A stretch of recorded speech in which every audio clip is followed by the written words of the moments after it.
recording? I'm schwitzing a little. Hey guys, I got an amazing podcast for you today. I sat down with a good friend of mine, Zach Adler, formerly of the Mislabeled podcast. We talked about just a myriad of topics.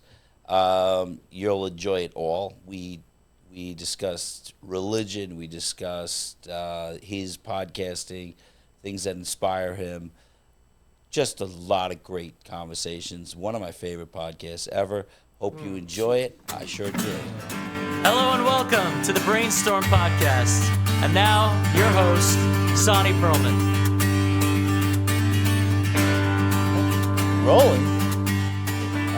It got me nervous. I just want to say on camera that I just didn't know you had people working for you, like on this thing with you. I thought this was fully you. So Yeah. in my mind now, you're like just much more of a balabus. Like you're just like you're a Gavir. This is real Gavir status. This is you Gavir think you are a status. label? Like you got people working for you? We're live. What did you think were I thought this was all you. I thought this was you setting up cameras, you edit. I thought this was you editing, you everything. You think I have a clue how to edit anything? You'd be that's a good point. I didn't think that through. You just told me I'm very old man. I just called you a boomer. You just boomered me, and you think I know how to edit anything? You know what I can spot out of the corner of my eye? One of my favorite human beings. You have a book about him, I see. What's that? Mr. Rogers is poking out right there. Oh, nice. Mr. Rogers, I consider. I've been saying this for years. That one day, God willing, I'll have a family of my own, and a nice from home needs a wall of Gedolim. Yeah. And I was saying this in yeshiva, like I'm gonna have my wall Gedolim, sure, and then Mr. Rogers is getting.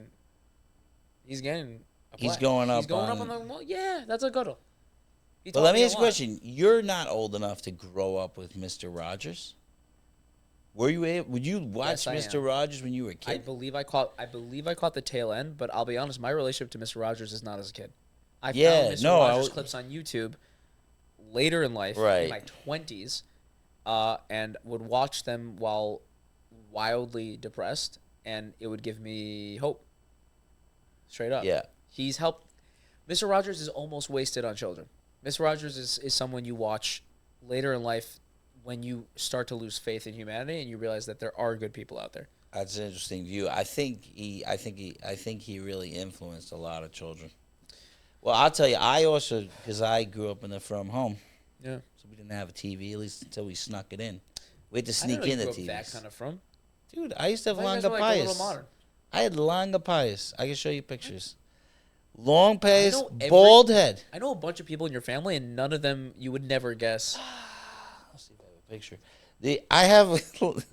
Okay. So that's throws you. We're starting. Did Shim also have pies? Yes. Wild. Yes, we had bald heads. Hold on one second. We're going to go with bald heads. I didn't realize your homie grew up Heimish. No, we grew up Heimish. We had no TV. We're Chav Yisrael. Let me see if I can find it. Hold on. Chav Yisrael and you're not even Chabad is like a high level. That's autism level from. I am not finding a Hasid picture. It's fine. When I was Hasid. You were Hasid? Oh, wait. I take it back. Were you a tunnel Hasid? Why is it not there? What tunnel Hasid? Were you a tunnel Jew? I actually just saw someone is selling merch, Chabad merch now. You know they wear the yellow flag pins with Mashiach? Yeah. Someone's selling shovel yellow Mashiach pins. No way. Unbelievable. I'm going to buy That's amazing. 100 Okay, wait. So let me just say. Yeah. The best thing I saw on the tunnel conversation was a post that you put on your Instagram. Okay. Which was like, you started like very serious. You were saying like, this is not a time to answer the anti-Semites. This is a time for amazing memes. Yes. I'm really glad you brought that up because it's something. It's an important thing to me. Is like Jews. We get shit on a lot by the world, and it's been a scary time for some Jews for sure in America for sure. But I want more for us than like to sit there being like, oh no, they took this. It's an objectively funny thing. The tunnels is the funny. Like, please use this for what it was intended for by God, which is make fun of it.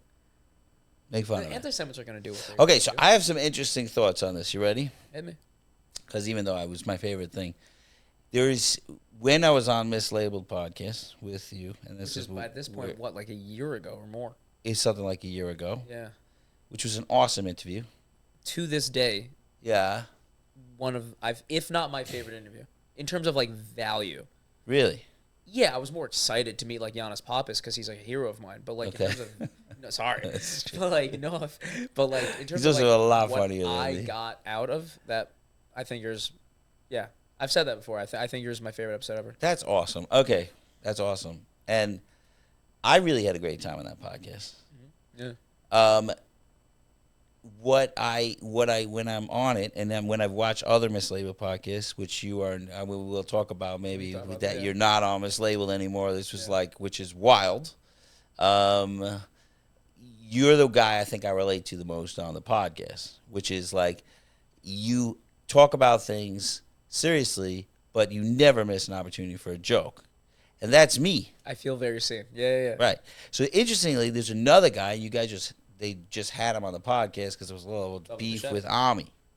Oh, Ami. Ami's also a guy. So I saw Ami. I didn't have him on my pod yet, but he said he's going to come on. So hopefully we'll have him. Yeah. But he also had the same idea. Like he would talk about some serious things, and then it was a lot.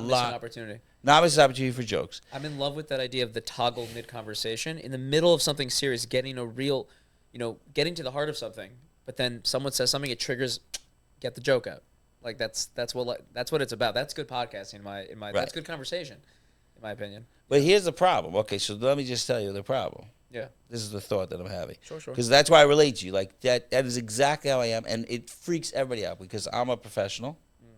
Kind of. Even though my brother Kiwi is the more corporate, as they say. Oh, do people think it's not professional of a view? Like you're you're too crass or too... Yeah. So as a professional, it's a little bit rough because when I'm saying things sarcastically or joking, and then they're like, they think I'm saying something wise, and I'm not. I'm just saying something that I think is hilarious. Yeah. I'm trolling. So it is a little funny. There's a contrast with me, which I find funnier than everybody else. Like I don't know if anybody else is laughing, but I find it hilarious that I'm doing it, and I crack myself up. But since it's Israel thing, this is the thing, and I see it happen with Ami also. Yeah, is that I don't know, like if I'm allowed to make jokes. I'm like about Israel or just in jokes in general. No, because like the duty got real. No, like all of a sudden. Wait, let me make a dichotomy here. No, but we got to talk about this. We got to talk about this, but I just want to make sure I understand what you're saying. Are you saying you feel like you can't, like as a Jew in the public sphere, you can't make jokes anymore because of October 7th, or you just feel like you can't make jokes specifically about what's happening in Israel right now? Because that I would understand. Yeah, maybe it's not the time. No. For sure, I'm not making jokes about what's happening in Israel. You think you can't make jokes anymore because you're a public Jew? Because no, it just things got so serious. Like the world hates us right now. The world it's not true. I tend to shy away from statements like the world hates us. There is rising anti-Semitism, and there is a lot of confused Gen Z liberals who have joined a certain bandwagon, maybe. But like to say the world hates us, like okay. Well, the world doesn't hate us. Those are the kind of lines. That okay, you want to hear my Dvar Torah? I have a Dvar Torah. No. yeah, let's go. What's your Dvar Torah? I told this. I took an hour and a half Uber. Ellie's here. This is my new Dvar Torah. Yeah, let me hear. I promise you it won't be serious. Okay. I literally said I'm going to tell him Dvar Torah. He immediately pulled out his phone and started looking at his phone while we're in the middle of talking. Yeah. Completely rude. But anyway, the Dvar Torah is this. I discovered another meaning for being a light onto the nations as a Jewish people. Mm-hmm. The meaning is this. It's like the world is in a dark room and they're all having conversations. They've been in it for a long time. And some Jewish guy comes in and flips the light on. And everybody's like, turn the effing light off. That's how we're the light onto the nations. Yeah. Or just a giant piss off, yeah. So we've united the world. It's our job to veck the world for Shachris. Right. That's what we're doing. And the truth is, that's the messianic calling. Like, we're going to tell everybody, this is the truth, and you're going to see it. Everybody's like, ah! Speaking blinded. about messianic callings, that's why we're digging tunnels. That's why we're taking That was about messianism. That was all about the Messiah. Digging tunnels. When someone asks you, what have you done to bring Mashiach? Yeah. You don't want to sit there and be like, well, I davened harder. You want to be like, no, I got a shovel and I got digging. Like, I did something. They did something. They put their money where their mouth is. Yeah. They put in the man hours for Mashiach. Okay. Dude, that story is so funny. I can't handle it. It's the But the memes have been wild. Funniest thing that's happened to Brooklyn Jews in for sure my lifetime. Right. You know? Okay, so more serious stuff. This is my 50th episode. Whoa. Did you know that? Did I tell you that? I texted you. You did tell me that, and I was very honored. You said you wanted me I want for you to be on the 50th episode. It's a big deal. I'll tell you why. You really, really inspired me. First of all, you called me to come out to Mislabeled. We talked about it, and you talked to me more than once on how to do podcasting. I had all these questions. Yeah, you did used to ask me questions. That's true. I was really like, I do feel like an old person with this stuff. Like, I don't know where to go with it. I don't know what I'm supposed to do with it. Am I supposed to be chasing clout? I think you told me that word, chasing clout. Yeah, I hate that I'm the person that it would teach anyone to chase clout, but I haven't done it yet. we used to talk unless about, you're clout. Oh, I don't know if I'm clout. I don't think I'm clout, but I think that there are different goals you could have in podcasting in any venture. But, you know, Mislabeled always had a very specific goal. Our goal is not just we want to make something nice. Our goal was like, we want to be really huge. And when your stated goal is you want to be as big as you can be, you do have to chase a little clout. You do have to chase a little clout. It's very getting Ami is clout. Ami right now is clout. He's at over 100,000. He just talked to followers. He's talked to Candace Owens. He's hot right now. He's hot.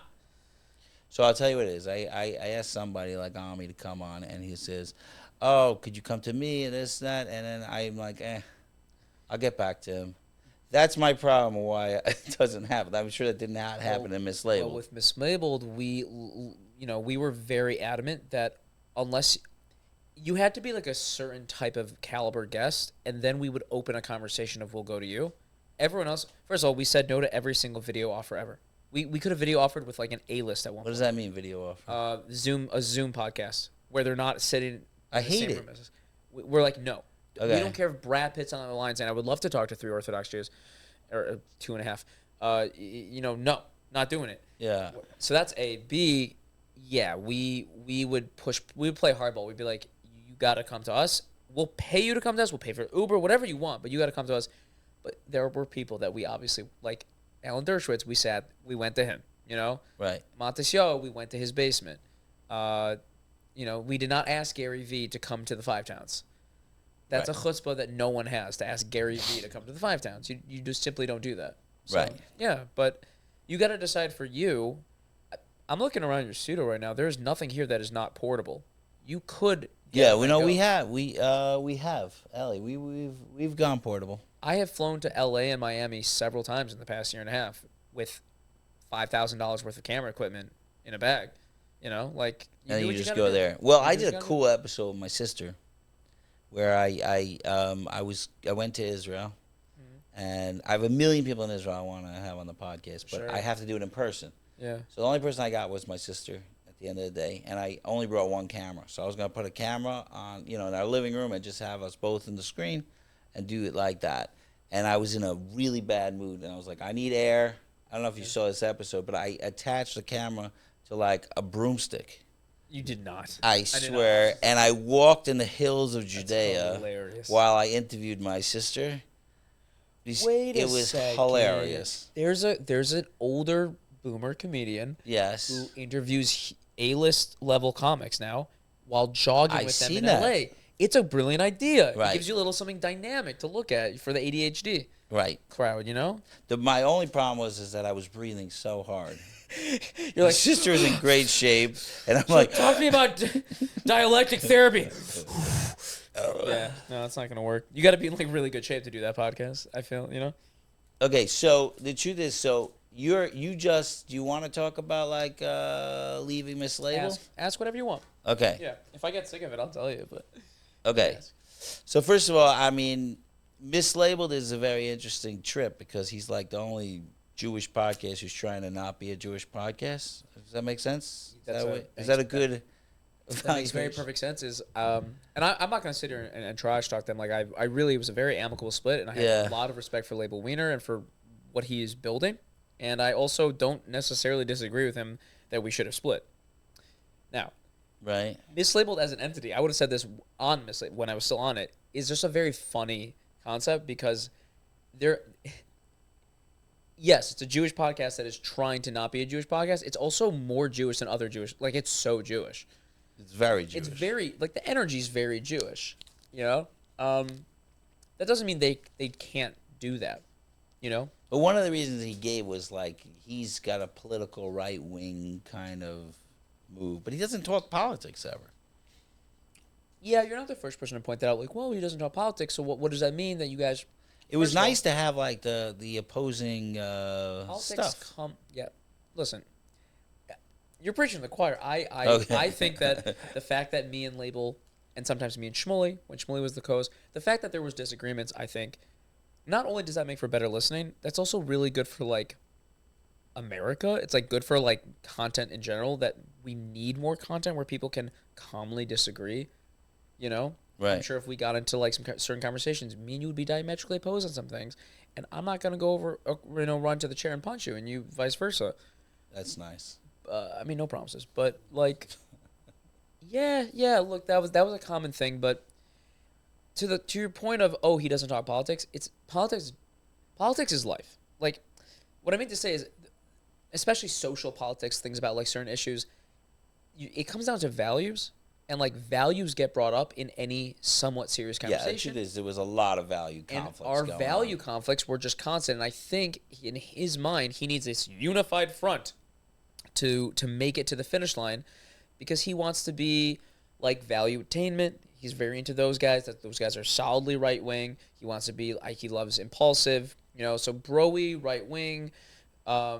You know, obviously he's a huge Ben Shapiro fan, big like Daily Wire. I'm sure he would be overjoyed to have Mislabeled bought by, you know, I can't speak for him, but I'm sure he would be overjoyed. I mean, fat paycheck, but besides the point, he also, all his values align with that. I'm just not that guy. I'm just simply not that guy. I would be uncomfortable being like any of the three people I just said. I don't want to be those people. Doesn't mean I don't have some respect for some of the things they do or impressed by some of the things they do. I just don't want to be, it's not my energy. So some of it might have just come down to energy, vibe, values, not necessarily actual political conversations. You know. So what was it like sitting there? Because sometimes it was you, Label, Shmuley, right? Well, Shmuley was part of it for a while. He's been out for like well, he's out now. He wasn't there when I was there. No, he started with Shmuley. Shmuley was the original. Right. It was just Label and Shmuley. They're best friends. They've been best friends for. Right. Forever. Literally forever. No, so you sitting there, here's the question. You sitting there. Yeah. You're like, it was obvious that you're the opposing opinion. Yeah. I was the odd one out, yeah. What was that like? Sometimes I reveled in it. Yeah? I was like, oh yeah. There's a part of my personality that I love to be a contrarian. I will find myself when I'm around like my more than lefty than me friends, like arguing the other side. I like to be the opposing side, but because I also do like to challenge myself on, like, can I bring out the other side in a way, like, can I play the devil's advocate without it getting heated? Right. On both sides. Why not get it heated? Heated to a certain point. I think the heated was nice. To a certain point. Okay, fine. Heated is fine if it's passionate because you're arguing over passion and the values. Heated is not nice when you're lobbing ad hominem attacks at people. I will go on. I will say this out loud. Like, don't be Shmuley Boteach on talking to Chet Younger, whatever that guy's name is, on Piers Morgan. Like, that's not a good look. That's not how adults. You can be heated. I want to see passion. Don't be, you know. Sometimes Shmuley comes out, dude. He's funny. Shmuley's funny, yeah. No, because he comes out. Look, so for a while, there was a while that I was really annoyed. Like, stop. Wait, what? During your about episode or Shmuley? just in general? No, I'm talking Shmuley Boteach. You brought up Shmuley Boteach. Oh, Boteach. I thought you were talking about. I don't know why my brain reverted back to. I don't know why you went back there. Shmuley Boteach. Yeah. Is the guy's coming out swinging? Who's the guy who's fighting? The Young Turks guy? I can't pronounce the guy's name because I'm a racist. But Cenk Younger, I don't know. Who cares? Yeah. Anyway, He's running for president. anti-Semite. Is he? Well, Dude. Shmuley Patel is anti-Semite. Yeah, well, Shmuel Batea would call me an anti-Semite. I know, He would I know. just lob. Okay, when he comes out yelling and screaming, and for a while I was really upset, and now I can't get enough of it. I love it. It's hilarious. Because he comes out, he's like, "You're a racist. You're gonna die." You're like, "Oh, You know what's funny? you let them die. You." I don't know. I can't do it. I feel like you know what so this is good. reminding me of. Yeah. Comes down to personality. You're like a guy's guy. You're like a bro-ish, like, Sometimes. yeah, sometimes no, and you're also a Yeah. professional, but you have a certain energy. You're sit down with a beer type of guy. Not into sober living. So Okay. sorry. Sit down with a nice Sprite. That's right. And like, I feel like people with certain personalities really enjoy a little contention. Yeah. When we did the Flatbush Girl episode, which was Yes. beyond the most contentious episode we ever did. I mean, I was sitting there. People would notice. They're like, I want "What's to tell you, that?" I was uncomfortable there. I was so uncomfortable in that room. There were people that came up to me in droves and were like, "That was an unlistenable piece of hot shit garbage. That was just like, I can't listen. It's just people yelling." And there were other people who came up to me and said, "Best episode you've ever done. You need to bring on more people that label hates. This was so entertaining." It comes down to personality. It was entertaining. I'm just But it not was willing hard to to make listen that kind to. of entertainment. That I will say. I'm not even saying it wasn't entertaining. I'm saying that's not the type of content I have ever been interested in making, is me just yelling at someone. Like, there needs to be some respect. But you know what? Even as I say that, I wonder if I'm a hypocrite. Because I can think of a few people that I really don't like who I wanted to have on mislabeled. I was bugging labeled to get a certain person on mislabeled just because I had daydreams about, like, destroying her with words. Really? Yeah. So maybe I'm a hypocrite. Maybe I just need the right people that I hate, and I would want a contentious person. I can't do it. I could tell you I found there were a couple of moments in my podcasting history, which is 50 strong right now. There are a couple of moments where I actually listened to the podcast and realized that I held back from challenging things that really were, they should have been challenged. They should have been challenged. And just because of my codependent nature, where I just want everybody to be happy, I just Do you didn't want everyone to be go happy, at or it. do you want people to specifically like you? No judgment. I'm more that. Okay. I like it when people. One I second. very much enjoy people liking me, and so sometimes I won't. Even on mislabeled, it came up where I wouldn't. I was like, I just want us to be friends, you know. I think it's both. Yeah. And I think, That's by tough. the way, it's very, very natural for me. It's very, very hard to not like me. It's very, very hard. It's very hard. It is hard to not like. Super hard. You are very likable. I'm so deeply entrenched in my codependency that, like, I don't even have to be at all conscious of it. Yeah. No, you are very likable. Very likable. You're a likable person, which you'd think. That's a weird thing to say about myself. No. It's All right. you would think that that's like the bare necessity to be a podcaster is you should be. You're gonna Should have be likable. conversations with lots of people. You should be a very likable person. Well, I think also I spent so much time. I'm like in sales. I'm a therapist by nature, Yeah. but I am in sales because I'm the guy who you send somebody who doesn't want to go to rehab to. So you're Like, selling I was that people guy. on rehab. No, I sell people on themselves. That's what I'm selling. That's a Tony Robbins line. It is is that Tony Robbins? No. It just sounds like No, it but to it me. does. What people are trying to do is they're trying to sell rehab, but I try to find the part of the person that's like, I'm sick and tired of this life. I want to get better, and say, you can be better. Just go do it, and we can figure out how to do it. I'm not selling the rehab Can idea. I push back for a second? 'Cause Yeah. you're telling me that you avoid what's the word like Conflict. conflict and contentiousness, but in your line of work, you're up against like a lot of young men. You're Yeah. up against an issue that young men are facing. Young men with lots of probably aggression and anger. Like, Yeah. you probably deal with contention. You probably have to tell these men things they don't want to hear all the time. Are you telling me you wouldn't contention and conflict be part and parcel of what you do? Well, if you really understand me, I did talk about a lot of my methodology on the podcast, which was a lot of fun, on the mislabeled, and I talk about it a lot on this podcast. Yeah. But my approach is very much not about being in anybody's face, like, at all. So it's not that approach. There are a lot of like drug counselors. Their ideas like to show you the truth, and I'm all Tough for love, kind of. tough love, but I am the biggest. I'm a fan of defense mechanisms. Meaning, people say like, "Oh, I got denial." I'm like, if it's there, it's supposed to be there. It's actually protecting you. Some people like strip the defenses down. I don't do that. Those defenses are there because your system is smarter than I am or you are. It's figured out that there's danger, and these walls have to come down at their own pace. So I'm not about telling you the truth and like blinding you with like obviousness, and then you're like, whoa, and then the defenses start to attack.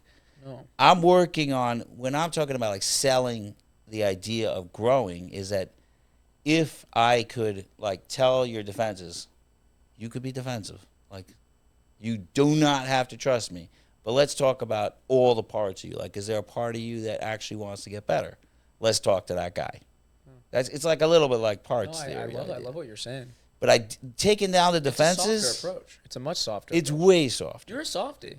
I am a softie. You got on our podcast and all you talked about for 2 hours was love. Yeah. Well, that's like, it. I know. It's a beautiful This thing says only love. I love hearing men talk about love. Right. And the softer side of things in life, you know? And it's a little unfortunate that, honestly, I feel like in today's society, you sometimes need to go to therapists to hear a man or in any sort of masculine person talk about love. You know? Yeah.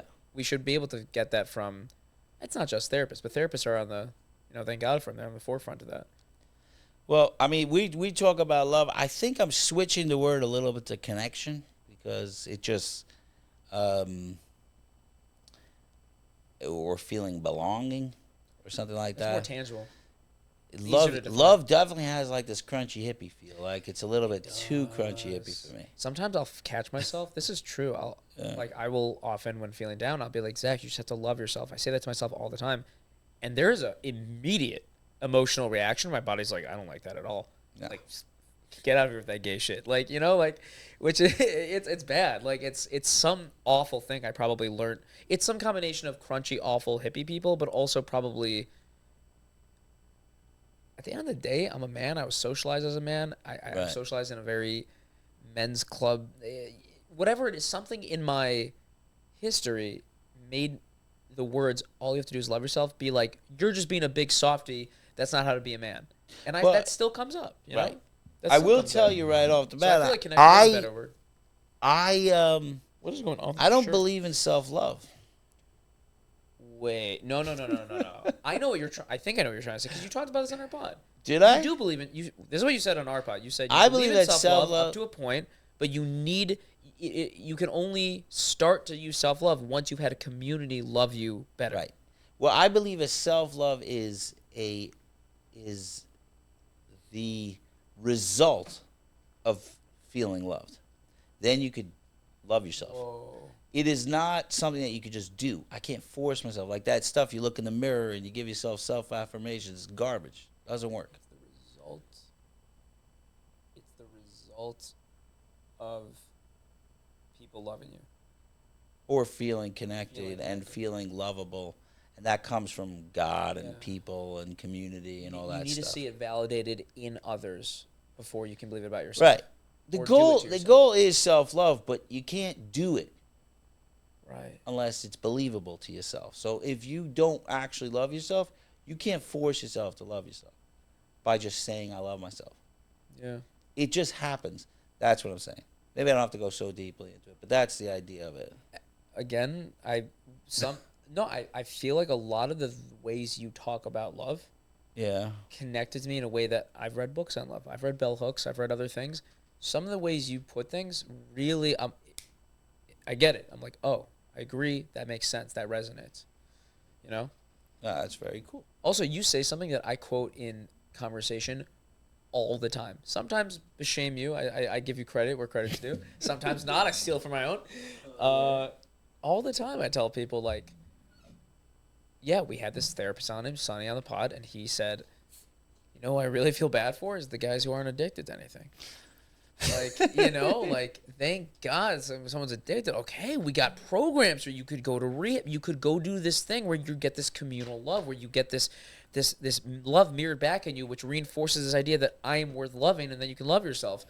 But if you're not, oh, you're just depressed, but you're not, like, rocking back oxys all day, you're fucked.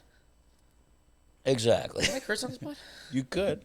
Have No. other people curse on this pod? A little bit. I'm going to be real with you. Yeah. This is going to be my most hoity-toity thing I say on this podcast. Let me hear it. Ellie Nash flew me out to Miami for a day just to shoot. Really? Yeah. Oh, you were on his pod? Yeah, just me. Just now? We shot like 2 months ago, a month and a half ago. I didn't see it yet. It's out? He shoots. Ellie Nash is a crazy man in many ways. He shot 12, I think he shoots like 12, 13 episodes in a span of like 2 days. And then just...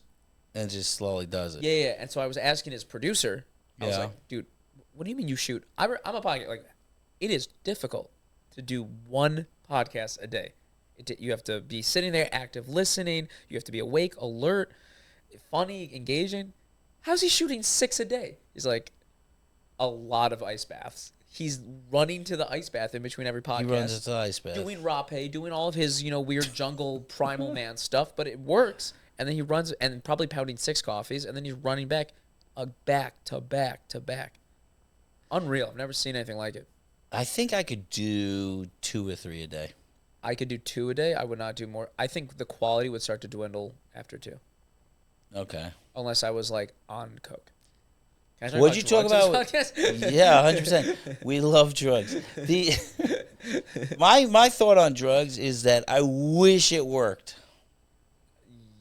Worked? I It does wish work. it worked. No, What do you because mean by worked? It doesn't work to make you... we all just want to feel so special and lovely and wonderful, and like our life should be better. That's what drugs is like made for, but it never works. I disagree. Like it is a very temporary effect. You feel good, and Temporary then is not- but think but it everything is doesn't temporary. fix your life. No. Like every drug addict I'm dealing with, I'm just looking at them like I wish the answer was just drugs. So as someone who Wouldn't it be considers... great? I do not have an addictive personality. I've never been addicted to anything. Okay. Much to my own chagrin, because I always romanticize being an addict. I know, very toxic. No, thank God I'm not addicted to anything. But if you're going into taking drugs because your life is in shambles and you want a different life and this will fix my life, yeah, you're playing a losing game. I wish they worked too. But if you like your life and you're like, life is dope, life is amazing, but you know what would make this song sound even better? Ketamine. You're okay. Like, that's fine. You still need to keep track of it and make sure that you're doing it in a healthy way. Everything in excess is bad, but like, healthy people do things to make their life temporarily better. Right. All the time. There's a reason we go out to steakhouses instead of eating mac and cheese again. You're allowed to do something that's temporarily enjoyable, and I consider it healthy. Wait, what was that line about steakhouses and mac and cheese? I threw that out of my ass. It's not. Yeah, a real what does line. that mean? Is the reason we go? What does it mean? Because I Meaning like what- meaning- I like mac and cheese better than steak all day. First of all, you know that I'm in the same boat. All day, really? Well, I'm gluten free now, but back when I could eat Wacky Mac, my mom would offer him to make me steak for dinner, and I'd be like, Wacky Mac again. Wacky Fourth night Mac this is the way week. to go. It's amazing. Right? Someone was like, Wacky Mac, it's just chemicals, right, Zach? I'm like, it's the best chemicals. Yeah. Science found all of the best chemicals. They put it in one box. There was a unreal. time period where they didn't care about any health, and they figured out what tastes great. Yeah. It's like in the 40s and the 50s. In the Wild West, no morals. Just like, there's fentanyl in Wacky Mac. Like, straight There's up. something wonderful in there. Anyway, I didn't get what you were saying about the All I'm steakhouse. saying is, the way I take drugs most of the time, if I'm being Yeah. healthy, and the way a lot of my friends take drugs, is tonight I think I'm gonna go out and get a nice dinner. It's like, tonight I'm gonna get high. Not like, oh no, life sucks, I need steak to live. It's just, I want steak tonight. Like, I worked hard this week. I deserve a snort. Like, I earned this, Okay. Well, There is a healthier way to look at it. That's I all. mean, if those are people, all the addicts that I deal with, they're very jealous of people that could actually do it and keep it under control. I get is- that. and that's a I'm- rough look, one. my heart goes out to them, and I'm jealous that they can, eat bread. But That's true. I'm just saying that's how I live.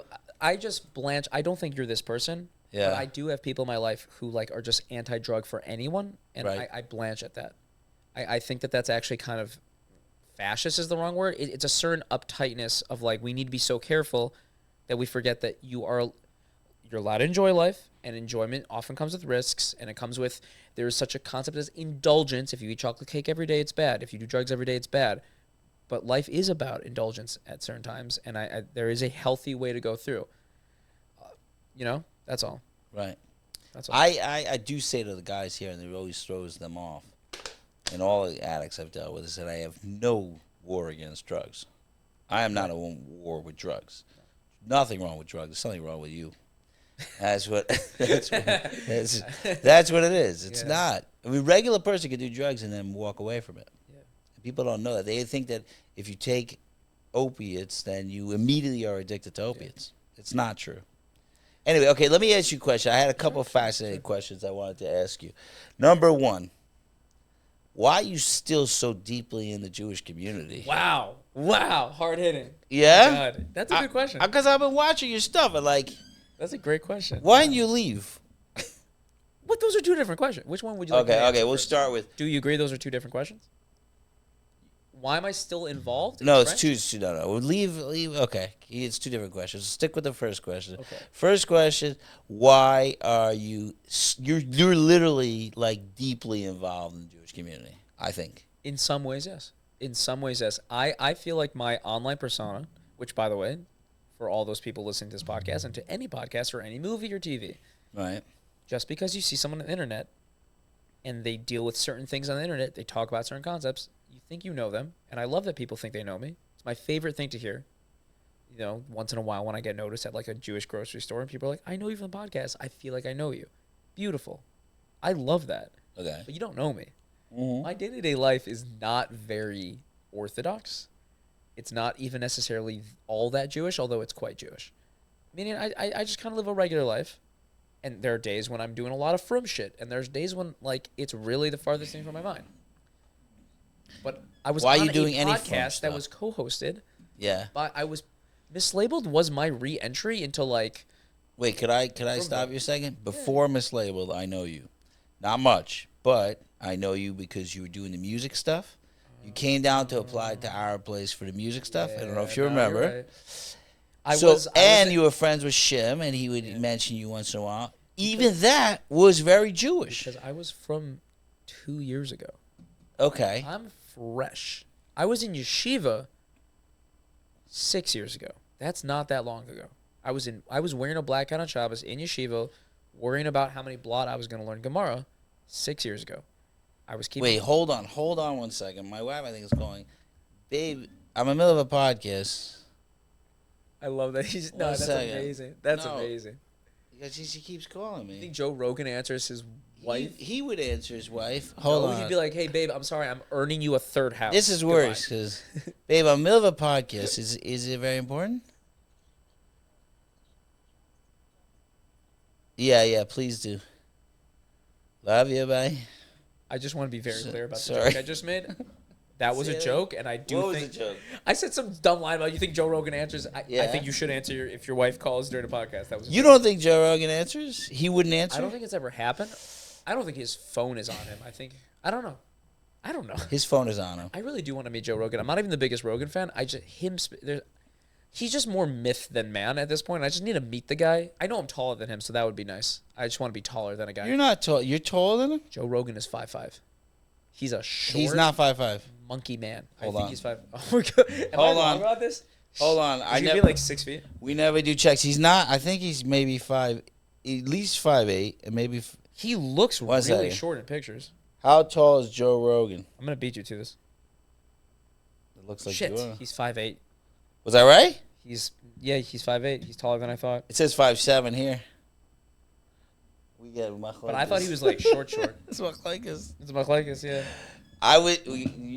Okay, so that reason I'm meeting Joe Rogan. Wait, what are we talking about? No. So you were from 2 years ago. You said I moved to Crown Heights 3 years ago. I was living in Queens for a long time. I was in shout out Chafetz Chaim, and then I moved to Crown Heights. I moved to Crown Heights very specifically. You were Chafetz Chaim always always, yeah. I went to Chafetz Chaim a little. Did you? Just for a tiny bit. That doesn't really count. Tiny. Rochester. Rochester really doesn't count. Doesn't count, right? They're like doing their own thing, man. I don't know. They got their own. I like them. I like every guy I've ever met from Rochester. They're great dudes, but like that yeshiva is doing their own thing. Wait, quick tangent. I'm sitting at a Okay. conference. I'm Yeah. telling you a story. Sitting at a conference, and this guy comes over to me because I made a couple of lectures, and this guy came over to me and he started telling me that do I do any cult busting stuff? So I said, I don't know. Tell me the story. So he said he's telling me this whole thing about his son got pulled into a cult, and now he's trying to get him out, and he's describing it. And I'm like, what's the name of this cult? After literally 15 minutes of doing it, he says, Chavetz Chaim Queens. I was like, I don't know if I can help you. That's amazing. Yeah, there's no program. What for a that. great story, though. There's no program for that. Oh, that's amazing. Sorry, so you say 3 years ago you moved to the basic Crown answer Heights. for your You question was- of why I'm still entrenched is that I Yeah. live in a frum community. My roots, so much of my identity is frum, and also there are certain aspects of frum. First of all, frumkeit, the actual religion, but also aspects of the culture that I adore. I have so many friends. I know so many people. I have non-Jewish friends and secular friends. They know 20 people in New York. I know 350 people well enough to call them on the phone and just get into it. We take it for granted. Right. If you've been from your whole life, you take it for granted. The network and the community that you have at your disposal, you're never alone. You're never lonely. You can go on a Friday night meal. There's 30 people there that all kind of know each other or dated each other. Like, it's crazy. So I love that. And I don't want to give that up. Right.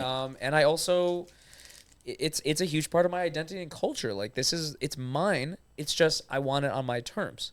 So a lot of my friends I hang out with now are not religious. Some of them have never been religious. Some of them are not Jewish. And I really, really definitely enjoy that. Because I always felt very boxed in. You know, my least favorite aspects of just being a yeshiva guy is every dude you know is just a white Ashkenazi Jew. Maybe you know a Sephardi guy. Right. You know one type of person. But we live in America. Like, I'm not saying public schools are perfect. Like, they're not. I don't know if I would send my kids there, but like, imagine you get to go to school and you get to actually talk to people with different cultural experiences than yours. And you get to have black friends and Asian friends and Puerto Rican friends. You get to learn a little language and learn, the dances from this one and the No, we're just Jews, man. Just Jews. Just matzo ball soup. That's it. It's boring. There's a lot of life out there. There's a lot of people out there. So I'm happy to be, as you say, entrenched in the frum community, but I actually work very hard in my personal life. Very hard. I go after experiences that are not Jewish and go after people that don't have the same energy. Even a Reformed Jew is a universe away from what a frum Jew is, because I want the diversity of experience. Right. So, yeah, my personal life is a lot less. But, yeah, when people see me on the internet, especially on, like, Mislabeled, yeah, of course you're going to see me, like, what do you mean? I'm there with the boys. I'm hocking, challing, we're talking yeshivish, what's the sprach? Because that's never going away. I'm never going to stop talking yeshivish my whole life. I never will. Why would I? I enjoy it. Nice. You know? So you're taking the best out of every world. You're trying to get the best out of it. I really love it because I don't feel like a bitterness from you at all about it. You're not the first person to say that. I really love it. And I really appreciate when people say that. But I also want people to know That there is and bitterness. I say this on behalf of every single friend of mine who went OTD after yeshiva. Okay? Yeah. Oh, let me just choke on your podcast real quick. What's happening? I'm Do you need a trying to drink? guzzle down an airhead because I'm a child. No. I work really hard to make sure that the bitterness doesn't come off, because my issues with yeshiva or with frumkeit or with God don't have to be your burden. And unless you're asking me directly about it, why make that your burden? Why hate on people? I think every single rebbe I've ever had is a good person. I talk to many of them. Mm-hmm. I see so many good people in the frum world. I truly, you're right, there is a lack of bitterness, but there's not no bitterness. I do feel wronged by a system. There is a lot of bullshit in the frum world. And when I get a compliment like, you know what I like about you? You know, you're not so religious. You have the earrings, but you're not angry. That's not the compliment you think. Yes, I fucking am. And I deserve to be angry. And all of us are angry. I wasn't a lot of my saying frum it. friends are angry. I wasn't know saying you it would as say a that. compliment. No, I know. But some people do. I was saying I don't feel it. That's true. You weren't saying, but I have I'm done just- that as a compliment, as like a pat Right. on the back. Like, thank you for, good for you. You're not angry. You're not angry. It's like, Well, actually, your comment right now is making me angry. But no, you didn't say it as a compliment. I didn't. I was curious about it. Because I don't walk around all day going, yeshiva, fucking Torah. What do you mean? Like, listen, you gotta live life. You gotta forget and forgive and move on. Just move on. You gotta move on. You know. But it's funny you bring this up because literally yesterday I shot an episode with what may become my podcast, and I don't want to get into details of that, but right. I shot with an old friend of mine who was in Chavetz Chaim with me, and we were talking about doing something called psychodrama. Have you heard of this? Psychodrama work? And he was talking about, he's like, you should do psychodrama work around yeshiva. Like, you've never, go yell at your rebbeim. Like, pretend. Like, you know what I mean? Like, yell at a system. It's hard to, that's the issue with a lot of things that are systematic is, I got no one to punch. Right. There's no, no one molested me. You know, no rabbi told me you're nothing, no good. Like, all my rebbeim were wonderful. Like, it's not, I got no one to punch. I have a system to punch. You can't, God can't punch God either. He's very crafty, God. What are you angry about in the system? That's a long conversation, but that's what we're doing. Basically, a podcast. Well, basically, the system hurt me. I'm not even saying you say they were nice. They were this. Why? Oh, they were nice, but that you know the road to hell is paved with good intentions. Right. When I talk about yeshiva experiences, I'm careful not to say this is what yeshiva does to people. It's what it did to me. I'm angry at yeshiva because yeshiva hurt me because I was deeply unhappy in yeshiva and I felt tremendous pressure to be something that I wasn't and it never fit. And no one ever came up to me and said, you know, it's okay that you're different. It's okay that this isn't for you and you could leave and you're still a good boy. No one says that. They go, try harder because this is the only thing worth doing on planet Earth. And what's that thing? It's not even doing good deeds, learning halacha so you know how to run your family home. It's mostly 9 hours of ancient agriculture and tort law called Talmud.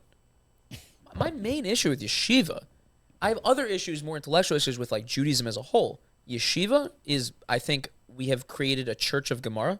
We've created a new religion, and Gemara is, to me, my personal preference, ass. It sucks ass. Why? And because I wasn't very good at it. I found it very boring, and I didn't know what I was building towards. When you're in medical school, you're building towards something. So even though you have to slog through, God, I really got to learn every part of a femur bone? That's lame. Yeah, but one day you're going to be able to fix someone's femur bone. I didn't really know where Gemara was getting me, and when you ask these very pointed questions at some rebbeim, what am I getting at? They give you either the answer of you are peering into the mind of God. I'm like, am I? Because I know a lot of dudes who learn a lot of Gemara and they don't seem to be much more godly. I don't think it makes you not a dick at all. It just is a thing you now know. You could have learned math. Or they give you some answer of, well, to be able to paskin. You have to be able to, you can't just, you think we paskin out of a Shulchan Aruch, we paskin, you have to understand how the psak comes in through the, beautiful. By the way, you know that, look around, none of these people want to, 4 of these dudes want to be a posek when they're older. Right. We're in Landers. We're all trying to be accountants. Why am I 9 hours a day for 8 years? And in Chavetz Chaim, you still don't have smicha even 8 years later because they have the longest smicha program in the world. Right. What are we doing? No one has ever given me a good answer of what the fuck are we doing? And people and I guarantee you more guys go off the derech than women. Girls have their own. Sneas is a monster. You think it's connected to this? Yes. You know what I think it's more of a Jordan Peterson thing. Wait, what do you mean by that? Yeah. I forgot the words he uses. You might know this. I know you used to be into Jordan Peterson. I used to be very into Jordan Peterson. A long time ago. Yeah. No, agreeableness and non-agreeableness. Oh, that is a big Jordan. He loves talking about. He loves that, right? Turns out he's very not agreeable. He's not agreeable. He's super. He used to be agreeable. He got angry. He did drugs. He did benzos. He did a lot of benzos. He did a lot of drugs. Bro, he did a lot. No, he got real angry. You know what? Almost nothing in life is one factor. That's probably plays a factor. And men are less agreeable than women on average. You think it has to do a lot to do with it just stuffed in this room? Do you know what the most painful words and concept in all of that has ever been taught to me in my entire life. And I have friends who will back me up on this and agree with me. 2 words. Bittul Torah. Probably those 2 words have caused me more psychic pain than any 2 words in my life. Really? Yeah, that is a gun. The words Bittul Torah, they don't have to be. I'm very aware that everything that I'm saying, I'm explaining how it made me affect me. I'm not saying the words in a vacuum or the schedule of 9 hours of Gemara a day in a vacuum is bad and hurts people. I am saying it is a tool, and for some people, that's a tool that will help them build themselves into better people. And for others, that tool is actually a handgun. And they are going to shoot themselves every day in the face over and over. And they're going to worry, why am I not learning enough? And they're going to wonder why the best joy they've ever experienced in their life was when they're dancing or when they're playing ping pong, something stupid, or when they're learning science. And the voice in the back of their head is going to go, no, Bittul Torah. This is nice what you're doing, but it's not what you're here for. You're here to learn Torah. You, as a Jewish man, because you won the genetic lottery of being born a Jewish man and you got circumcised, congrats. This is life. Right. And that's all life is. And then eventually, you'll leave yeshiva, and you'll, with all these wonderful, wonderful block of art that you learn because this is life, and you'll work in cash advance, and you'll fuck people over for money. Well, you know what I'm hearing? Yeah. I don't want to psychoanalyze you too much. Yeah. But I do that sometimes. I'm hearing that you were a true believer. Oh, my God, dude. I didn't have a lot of the struggles you're into it. talking about. I didn't have because I was like, I don't want to learn this. Like I was like, I bought in. Not really buying this. I bought in early. So you were no, not early. I bought in like No, like I'm saying for me. Oh, you like were early. I was like, You were cooler than me. I was a little. I was cooler. You were in probably. I was that kid who like. I wanted to be cool, but I the never made reality it is, through high I just school. wanted my Rebbeim to be proud of me, and I wanted Hashem to be proud of me, and I was just like in yeshiva, like. I want to do good. I want to be the best. I want to be like I was playing the Pokemon theme song in my head every day. I wanted to be a Gadol Hadar. I wanted to be good. I wanted to be good at this, and I wanted because I also was obsessed with purpose. And you're in a system that tells you we got purpose for you, and purpose is to be a Eved Hashem. Oh my God, that sounds amazing. Life isn't just about me. I'm not the center of the universe. God is the center of the universe. I love the concept of if you can build your life around the concept of what's your main identity? You're an Eved Hashem. That's so much more beautiful than, I'm here to have a good time. Yeah, you're an Eved Hashem. But then what did Eved Hashem end up meaning? I thought it didn't end up meaning helping old ladies across the street. It was 9 hours of Gemara a day. It's interesting because if you were good at it, your experience might have been completely different. One of my best friends was one of the top guys in Chavetz Chaim, and Yeah. he might hate yeshiva more than I do. You think so? He was excellent at learning. Yes, it obviously you have a much better chance of not having the thoughts I just espoused on this podcast if you were good. And I was not good, and I will own Right. that. I fucking suck at Gemara. I was very good at shir. I have an analytical brain. I suck at languages, and I couldn't do the slog, the just reading. But some of my friends who were very good at it, because even a guy who's really good at med school, if he finds out that actually you're never going to be able to save anyone's life, and we just taught you this because we believe it gets you into heaven, so enjoy knowing all the femur bones, he's going to be like, dude, what? There's so many other I'm smart. There were so many other things I was interested in, Right. and I just bought into this shit. Can I have my early 20s back so I could go learn the things I'm interested in? And now that guy learns AI every day for fun because he's a genius. Because he's a genius. He's very smart. He's going to be a billionaire one day, I think. Or like homeless. There's like no in between. You should have him on the pod. We'll talk later. Okay. Yeah. I'd love to have him on the pod. I have a very interesting story. I had on Mordechai Becher on the pod, who's awesome. You know Mordechai Becher? Super ringing a bell. No, Yeah. I don't think I know him. He's just one of the most smartest people in the whole world. Really? Anyway, he was on the pod. He was great. And he told me a story because I'm related to him. So he told me a story, not on the pod, but he told me early on in his life that he was sitting on a bus when he was a yeshiva guy, and he was learning Tanakh. And he was learning either Chumash or one of the Nevi'im Ksuvim.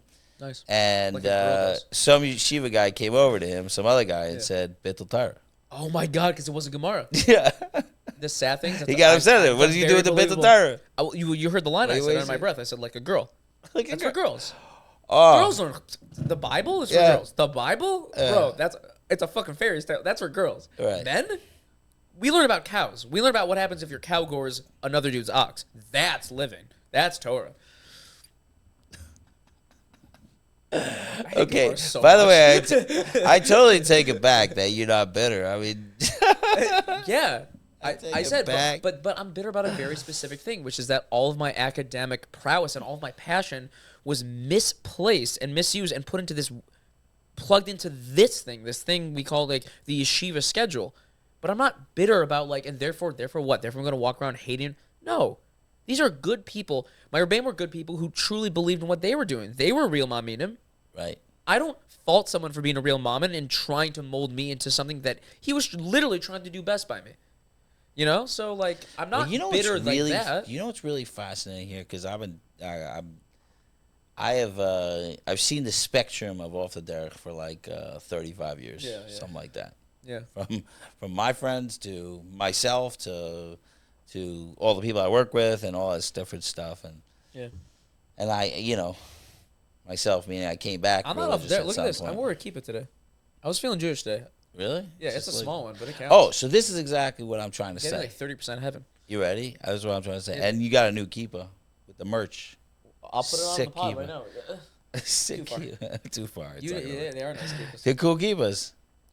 They are designed by Ellie and his wife here. You rocked it, man. His wife's not here, but Ellie and his wife. I still remember a time in my life where if I were to wear that kippah, yeah.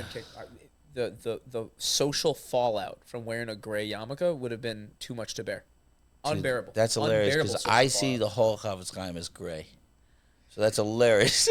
I actually describe people. I'm like, Brooklyn's black, Queens is gray. Like it's the like, joke is that like Chavetz Chaim's big thing is like individuality, which is why they don't wear white shirts. You're allowed to wear colored shirts. Individuality, and then it's the same for blue Charles Turwitz shirts, copy and pasted, 700 dudes. Yeah, but well, anyways, it's a cult. Anyway, no.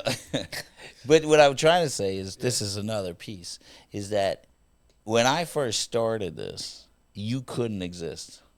That's what I'm going to say. Explain that to you. Yeah, explain. You didn't have, there wasn't like any middle ground. Like, I'm just going to take the stuff I like about Judaism and hang with it and live in a Jewish community and hang out with my Jewish friends and also my non-Jewish friends. And it was like you had to choose. Are you sure? I'm telling you. I feel like orthoprax has been around for, I feel like forever and ever there have been people living from communities who secretly don't believe in any of it. But they looked Jewish. Yeah, that's orthoprax. No. You're saying I don't even look saying now you could be who you are and just say, I love these beautiful things about Judaism and I'm going to do them. And my friend, I'm going to go to a Shabbos meal. It's going to be beautiful. And then I'm going to go out and have a cigarette outside the Shabbos meal or, or on the porch. Honestly, that's a lot of my friend group. What I'm saying is that didn't exist. I love it. Yeah. I happen to love it. I think that these gray areas are awesome. Yeah. Like it used to, but I'm telling you, it's a very interesting thing. That used to be that you had to make a choice. Much easier when you're single. Once you're married, you are kind of expected to fit into a community, and then you want to fit in, so you kind of have to like so many types of people are the type of off the derech where like they even know, like my roommate's a little bit like this. I meet so many people like this. They're like, yeah, I don't really keep Shabbos or kosher or whatever. It's like I don't really care, but it's mostly apathy. They don't have any like real issues. It's apathy, and they're like, yeah, but like once I'm married, I have kids. My kids are going to. I'm sending my girls to Beis Yaakov. Like I'll be we'll be modern. We'll live in the 5 towns, and hey, I'm not hating on them. But it's just a brand. That's a brand of off the derech, and there's other brands. I don't consider them gej off the derech. Do you know what gej is? Gej for like Chabad. Gej. Yeah, like gej is like your Chabad. Wait, what's gej off the derech? You're not premium off the derech. Oh, you're saying gej off the derech? Gej off the derech is like I'm sending my kids to gej off the derech could still be into Judaism. You send your kids to a conservative school.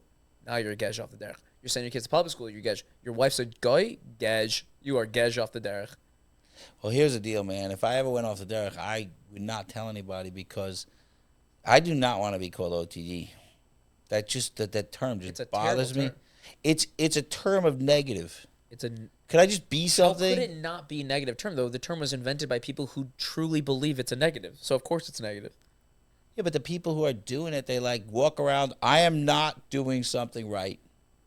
That's the expression. I don't tell people I'm off the derech. I tell people I'm living my truth. Very different thing. Okay. And my truth is that I think the people who are on the derech are well-meaning and probably wrong. Probably wrong about what? Everything. Just everything. No. They're not wrong about everything. No, not wrong. When I say It's wrong good about to be everything, I mean kind. like the exactly. Yes. No. When I say wrong, I mean like Wrong about their the beliefs. reason, like some of their beliefs might be wrong. Again, might. I'm agnostic. I'm not at all like a. You're religious? What an idiot! I'm so not that guy at all, and I hate those people. Do such a bad service to like intellectual like people who like struggle with God when they're like, religion? You believe in Sky Daddy? No, most religious people don't believe in Sky Daddy. Like, stop. That's a straw man. Right. I just mean like, yeah, they might be wrong. There's a good chance they're wrong, but obviously Jewish values are most of them incredible, except for the one about like you should learn 9 hours of Gemara a day, and maybe a few others, and how much they hate gay people. Jewish values are dope. We love Jewish values, kindness, family. What are you kidding me? These are things that society. The most progressive document in the world was the Torah at the time. It's like a welfare state, giving money to the poor, constantly talking about the ger. I love Jewish values. Right. I look at the Torah and I find so much inspiration. So much inspiration. That's how much they were expected to give charity all those years ago when their life expectancy was 35. And then they would die from syphilis. And I'm going to not give tzedakah? I'm not going to give to charity? Like, I want to be as good as the people in the Torah. So you want to live biblical Judaism a little bit. Oh, a little bit, sure. I mean, that's a mischaracter. This is... Can we, What do you want to say? Go for it. You can always edit it out. Something I believe you told me during one of our conversations that you may have thought your way into Tzeduki territory. Karite territory. Which that is coming out of the I spent the time really exploring whether I should be a Karite. There's do not they have such shuls? Like, they have shuls, they yes, do? they do. There's actually There's no way the shulant at a Karite. I probably tradition- shouldn't say this on a pod. Ellie, this is probably a bad idea. Nah, living our truths, baby. I did not choose to be a Karite. Okay. I don't know if my wife would have went for the Karite thing. Do they wear a certain thing? Like, what's what's the culture like? It's not much of a culture. There's not much going on. They have, like, in California, they got, like, one shul. They have 6 communities in Israel, Whoa. which is a lot. I feel like every type of Jew that exists in Israel. Like, they just Israel. have so many. Besides areas for reform. Yo, true. Dude, there's no reform in Israel. Mad true. Do you know why? No. Just throwing this out there. 'Cause, I don't get to talk history much on this podcast, but I wish I did all the time. Are you a history guy? Oh, like crazy. Like a psycho, man. Every dude on earth that looks like you and dresses like you is into history. There's a history, man. What did they, there's a comedian who just said Shea Gillis? He just said it's a what do you call it? It's a precursor to being Right, conservative. to being Any conservative. dude who's like on the toilet reading about World War II, like in 6 years from now, Fox News. He's a Fox Yeah, News. Yeah. So that's it. Dude, that was the funniest special of all time. Shout out Shane Gillis. Shea Gillis is amazing. He's a god. People should be talking about him the way we used to talk about Chappelle. Chappelle, in my opinion, has gone down and down and down. Chappelle's the worst. He's so not funny these days. He's like actually horrible. And Gillis is like prime time Chappelle. He's like a killer. He's a killer. He's a killer. But Honestly, I think Shane Gillis is funnier than Chappelle ever was. I Chappelle, agree. I believe, was only good at that he made the best sketches of all time. Yes. Those were But Shane incredible. also makes the best sketches of all He time. makes crazy sketches. Crazy. Why is he stopped? He kind of stopped. With the sketches? Yeah. Because his stand-up career is Because he's so good. big things. He's too lazy. Doing big things. He's too lazy. He's got to get those sketches out there. wanna They're beat him so really bad. funny. Yeah. Anyways, you were saying history. Why is there no reform in Israel? Oh, so when the whole Zionist movement came out, so everybody's like, the Orthodox were really against the Zionist movement, like Yeah, early on. Of course, yeah. So we all know about that. But you know who was even more against it was Reform. Was it Because Herzl Reform? Nah. Herzl was just a non-religious Jew. He wasn't really Reform. Oh. Herzl, so what happened was Reform was like, Berlin is the New Jerusalem. Right. Like, stop going back to the past that we do in Zionism. You're going back to Israel. Like, we're here in the modern Western world. Get with the times. And they were You want to make super. Berlin specifically? They called Berlin the New Jerusalem. Was one of the Berghain lines. could have been the Beis HaMikdash. What? That was a joke for 2 people maybe that watch this podcast.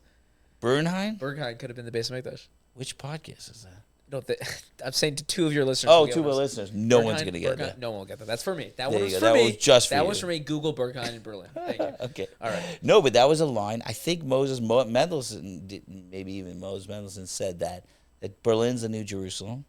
And, like, cut it out. Jews are, like, we're here. We have a lot of wonderful things, but we are not going back to the past where we're going to run back to our agricultural land and stop it. And they were upset because they were like, you're upsetting people. Like, don't go back to Palestine. So they were really angry about it. Reform, and then conservative came out of Reform, so they kind of had a similar view. So Reform and conservative did not go to Israel. So in 1948, when they made the land, and then Reform was like, hey, can we be part of the party? They were like, take a hike. They didn't want, the Jews in Israel did not want anything to do with Reform. So when Reform started getting excited about it in 1967 when we started being awesome. So during the 6 Day War, but nobody let them in. So now you have the Women of the Wall, and there's eight, I think there are 8 Reform temples in the entire Israel, when Reform is the largest group of Jews in America. And there's a tiny group of Reforms, and they yell about stuff about the war. Nobody cares about them. There's a joke in Israel that everybody's Orthodox. Like, you're either ultra-Orthodox, you're regular Orthodox, you're modern Orthodox, you're not Orthodox, you hate Orthodox, but you're all connected to Orthodox. There's no Reform, conservative. Anyway, there you go. A little history lesson. Well, I did not know that. That is so they're out. So they were even more against it than the Orthodox, because the Orthodox had little parties. Is there a tissue accurate? Yeah. Bit of a congested nose. I got flags from Israel for everybody. Do you imagine I sneeze into an Israeli flag on this podcast? What a statement. That would be in line with with everything I did at Mislabeling. Like, there you go. Okay, we're changing topic. Yeah. You said you had other questions for me. Topic change. What? Yes, this is my other question. Oh, please. I got some other questions. Please. I've been making so much noise that people don't want to hear into this podcast. I've been eating, sneezing. You doing all those things? Okay, yeah. What is it called? ASMR. ASMR. The creepiest shit that has come out of the modern world. I watch ASMR videos. I'm like, we need to burn the internet to the ground. Burn it. Burn it to with the fire. ground. Done. Okay. I'm joking. I would never yuck someone's yum. I want to tell you something. I am so out of it.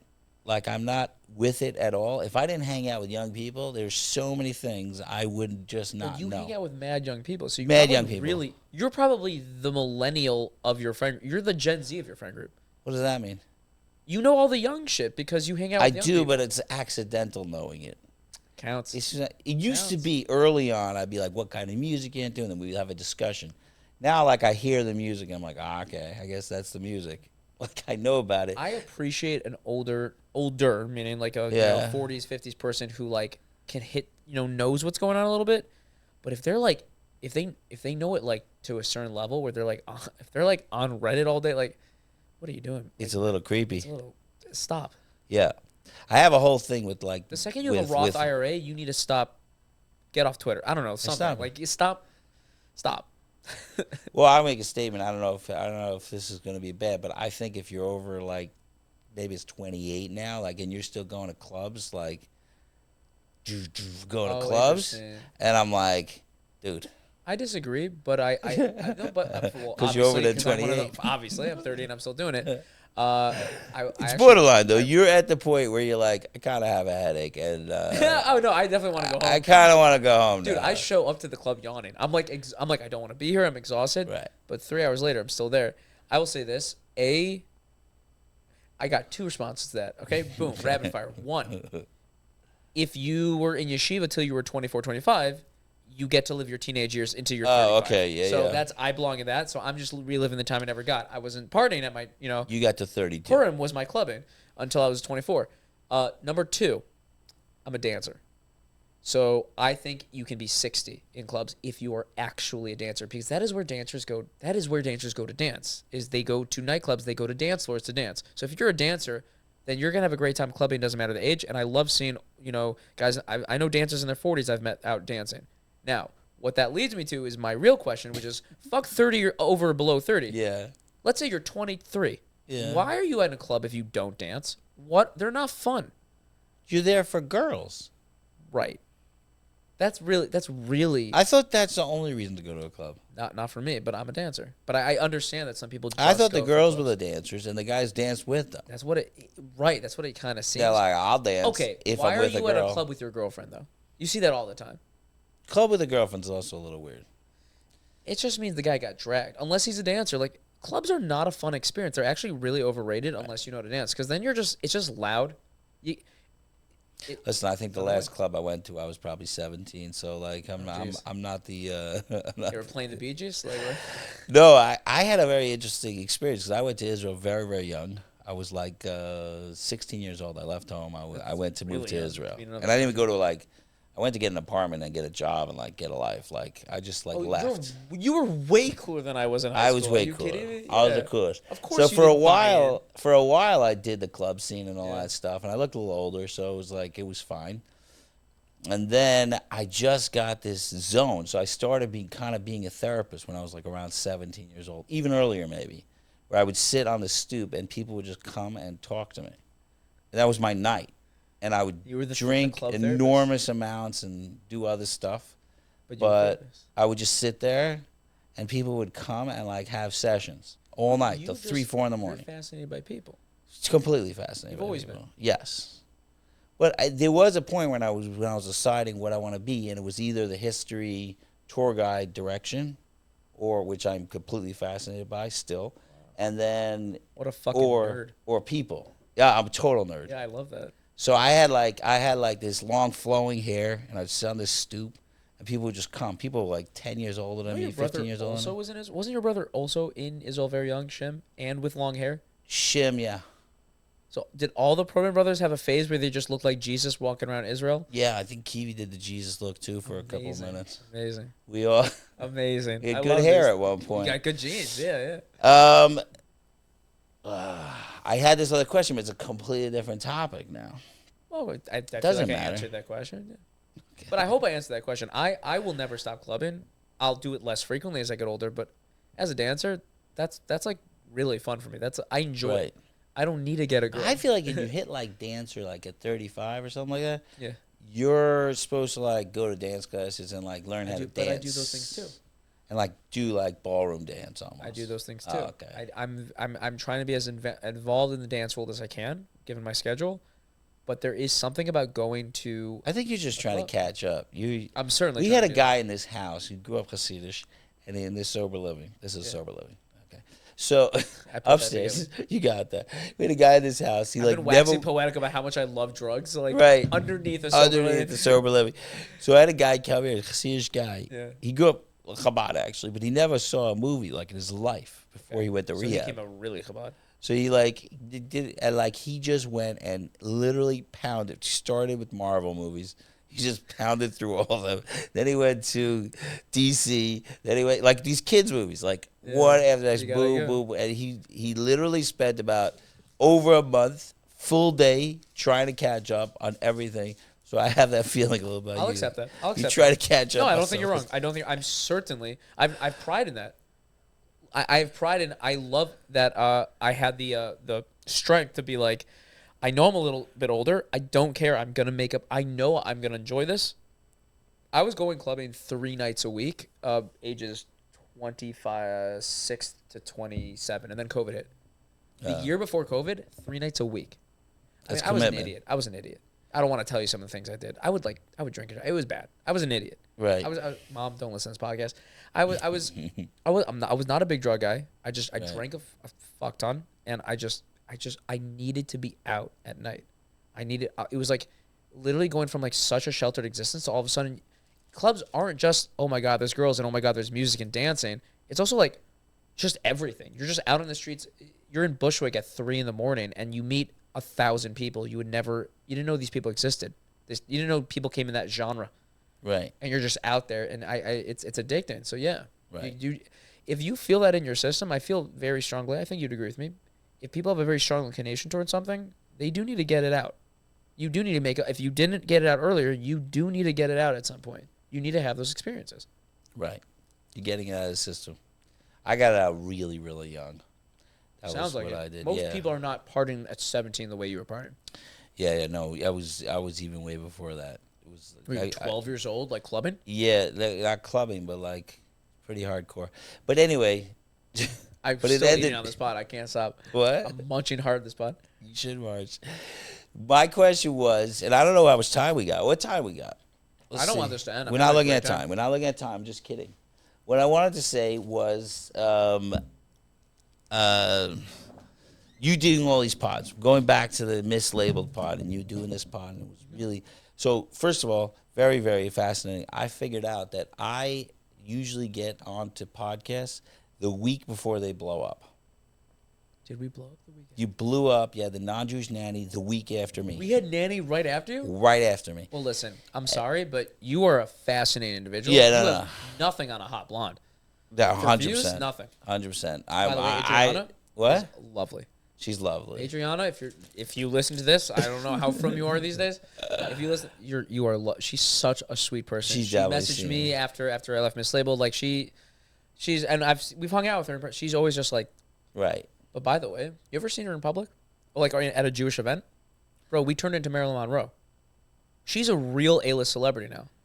People are like, you know, Jessica, can I get a picture with you? Please. She has paparazzi. Right. People treat her the way. Oh, you say you turned her into that? No, I'm not taking credit for that. I thought she turned herself into that. Right. Chas v'shalom.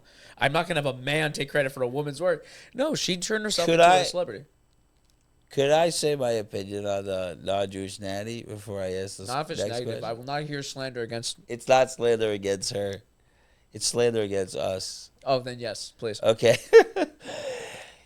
The fact, I think, okay, maybe it's slander against her. It's not her, but when I try to figure out if something is anti-Semitic, right? When I take the same situation and I make it black. Black, yeah. We all do. So then imagine you had like a black nanny and she came in, she's like, I got my hair all kinky and I got like, and I'm like, and she started doing like real. She'd be a white nanny doing that. She'd be a white nanny and she'd be like the black nanny and she'd be like learning all about black culture and doing black things with black people and talking black words. I might be about to get canceled, but here we go. I think that there is a difference. You understand my point, Appropriation and appreciation. And if that white nanny Yeah. wasn't just trying to get famous, look at me, all that black culture, but then behind cameras, when cameras are closed, she's like, my name is actually Kelsey, and I actually hate this shit. Then yeah, Okay. fuck her, that's a racist. But what if she really helps But those kids? you don't think the world would be like, that's so racist, you can't get away with it? I think they'd be wrong. Would they be wrong? Okay. I think that's appreciation. Okay. I think there's such a thing as people in one culture realizing and finding somewhat of a cultural home in another culture, and that's a beautiful thing. No one's hating on Eminem or Mac Miller for kind of talking black and being involved in hip hop. These men were involved deeply in black culture and black communities and uplifting those communities. It's appreciation. Okay. And I'll stand on that. I'll die on that hill. Fine. I'll die on that hill. So. Unless she's secretly hating Jews. I don't think she's. I just think it's hilarious I that think we're going a completely different route. No, because I think it's funny that us as Jews are so excited that someone non-Jewish likes us. We are. That we totally ignore the fact that the rest of the world will be like, this is racist. We're such From people are such simps for a guy that's like, the From Jews, I love them. Anytime a mayor is like, we're such simps. We get so wet over that. We're just like, yes, a non-Jew validated our existence. They love it. By the way, how many times have you, I don't know, this is a history thing, but we've been doing this a really long time. We have a Mark Twain quote about Israel that how the Jews are forever around. Apparently and stuff he didn't even like Jews. He didn't like Jews, but I'm saying he said one nice essay about the fact that we still exist. It's awesome. And we just love it. We're like, see, he's a non-Jew and he likes us. Whee! It comes from, I think, an insecurity. I think it is. Insecurity, yeah. It's insecurity. Okay, so the question I have for you, we're doing this podcast, right? This podcast. No, doing your when you were doing Mislabeled, and hopefully in future, whatever you do in the future. But the question, stay tuned, folks. We got projects. Stay tuned. We don't know. We'll see, hopefully. But yeah. Okay. What was stuff that happened? This is a very broad question, but what are the things that really blew your mind? Like you had people on and you were like, what the heck? This is awesome. Did you get, I think it's fascinating. You guys had all different types of people. We really did. Pretty eclectic. Anything stick out? Yeah. I actually gave a Simchas Torah Dvar Torah. Someone asked me to speak at Chavra Yisrael in Crown Heights, and I ended up speaking about what I learned from a few of the guests. There's certain. I know you're going more for like what's the craziest thing. No. I really, again, I like like- your I like- pod like changed my life. I think the way I view love and like the way I view like community. So like the way, that there are was the- podcasts like that I For starters, that's the right answer. But yeah, I'm just kissing. go, Your you sweet say ass right now. you say good. Say Say good, say say better. more. Say better. I just want more merch. Can you give me more merch? Dude, honestly, for me, I think that the moment on Mislabeled when I was like, is this like happening? Is it's for me, Giannis Pappas. Because that's just a dude, like, I've like been a fan of his comedy for like a decade. I've listened to hours of his comedy. I've watched his podcasts. I watched his old podcast. I watched his current podcast. And now I'm making him laugh. We're throwing jokes back and forth. He's laughing at my boy Shmuly's joke. Like, what is life? Like that was definitely a real moment for me. I don't think in too many of our guests. Here's the thing: we interviewed a bunch of pretty famous people that meant very little to me. Alan Dershowitz means very little to me. What's his face? The politician who's Italian who talked about Trump having a small penis. I saw it, but I his name? didn't watch. He was in the White House for a while. Scaramucci, Right. decently famous guy, very successful. Obviously, runs a huge hedge fund. He means very little to me. So like, I didn't really have starstruck. I wasn't nervous during any of those interviews because like, even like Gary Vee, easily the most famous, 22 million followers. He's the most famous person by a landslide we've ever been. And I'm on his YouTube page. Gary Vee reposted our interview on his YouTube. So I'm on Gary Vee's YouTube page. That's pretty. It's cool. I don't think about it. It means very little to me. I've seen like 2 videos of Gary Vee in my life. I'm not a Gary Vee guy. So for me, I care about the things I care about very deeply. And then if you are amazing at the things I care about, I'm pinching myself. So getting to talk to Matthew Broussard, who's not nearly as famous as Pappas, but to me, he's a genius. I think Matthew's a genius. And I get to be in a room with someone who does something I care about at a genius level that's amazing. In terms of people's stories that blew me away. Yeah. Leah Forster. I really love her. First of all, I'm a Forster. huge fan of the Tickle Tuesday. I'm not. I don't even know her stuff. That's I the love crazy Tickle thing. Tuesday so much. I don't even follow her. You know what? I love it so much that I don't remember, it was my kids. Someone paid her to send me like a happy birthday. Oh, like on a cameo? Like on a cameo. You're like a real fan. Just a Tickle Tuesday. So but I'm getting her I've on had the because chance she's to hang out with amazing. her, outside the pod a bunch. Yeah. I've been to her apartment actually, or her house, like for cousins and stuff. And she came to Sababa, the camping trip, and she like ran dancing or something. Yeah, so she's also doing She's the a like. natural performer to the end. I've never seen someone who is more suited personality wise to be. She needs to perform. She's so effervescent, so loud, and so balls to the walls going for it. There's no nervousness there. There's no like sense of embarrassment. She's full confident. I need to perform, and I'm going to do it. Someone like that, like how could she ever? The fact that she has a day job and that she like works in healthcare is insane to me. I think I couldn't imagine her doing anything other than performing. She's so good at it. But her story, her life story, and some of the things she told us off the pod, which I will not talk about in public on camera because they were said between. Even the stuff she said on the pod were amazing. And it gets worse. The stuff she told us off the pod. That is a woman who had a hard life. And you want to talk about bitter? She has every single reason to be bitter. And my friends tell me, who have been more plugged in with her content, that she used to be more bitter. Right. And again, it's like, yeah, she probably should have been. Right. But she worked through a lot of it. And she is happy. And she's not hating and not bitter. And she rips on the film world, but also with so much love. And it's just like, you go, girl. Like, I was astounded by her maturity. And like by her presence post everything that happened to her. Astounded. So that one was really, really cool. It's amazing because you picked her because it's a very similar thing that we were talking about before, that there's a gray area. She definitely appreciates Judaism. Yeah. And a lot She about made it. a living off that gray area. Isn't that crazy? Yeah. The woman doing Tickle Tuesday is an out and proud lesbian woman who isn't really that religious. Right. And she's making money in the frum world, baby. Let's go. But I think that there's so She might many be more religious, by the people. way. I don't want to misspeak. Right. There's so many more people that relate to that idea of this, like Judaism. You could take the beauty of this gorgeous religion and also be upset about a lot of the other stuff and not even believe in it.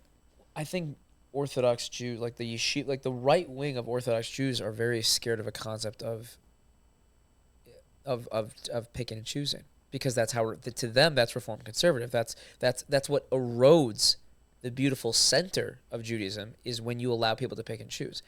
Now, really, you and me both know that even the Frummy families of the world, everyone picks and chooses.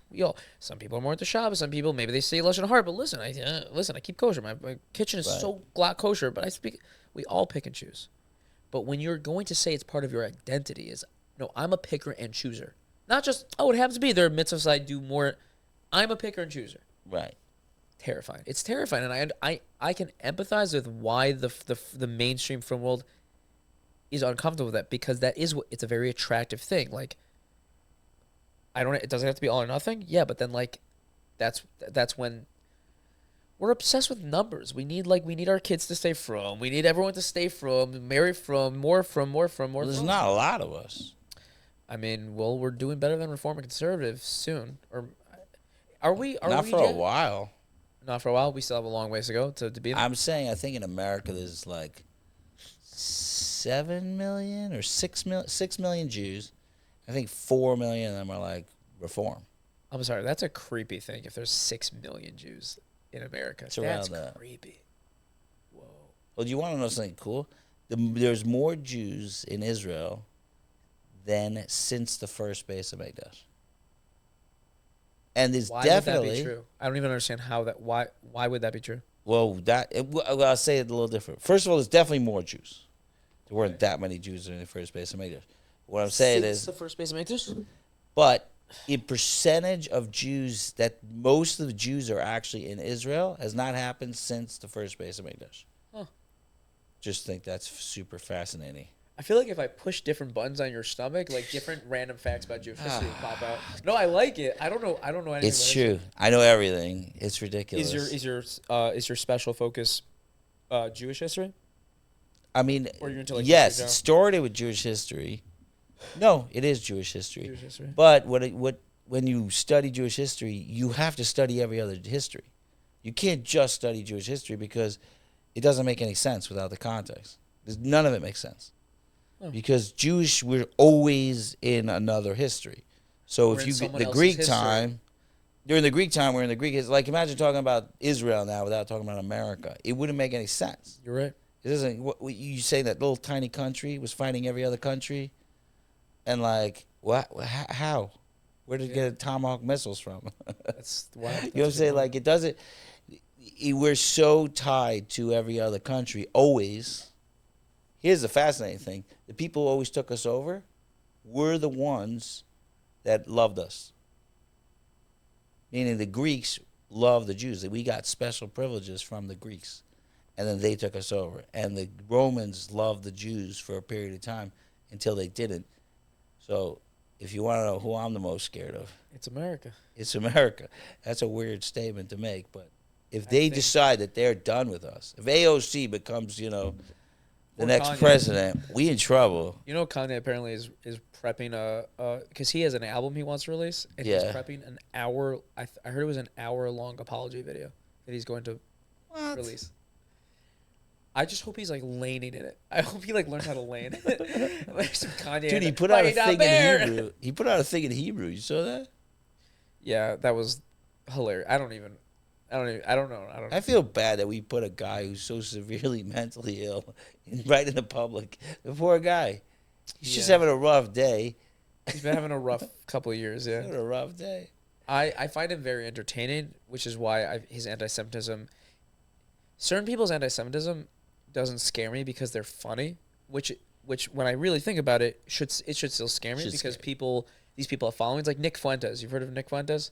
I think I did. He's this white nationalist guy who's got a huge following on the internet. He's obviously banned from all of mainstream. He's not on Twitter, he's not on YouTube, but he's Rumble or whatever, some of these conservative little media companies that popped up. Free speech absolutist, so they'll have him on. He's an actual Jew hater.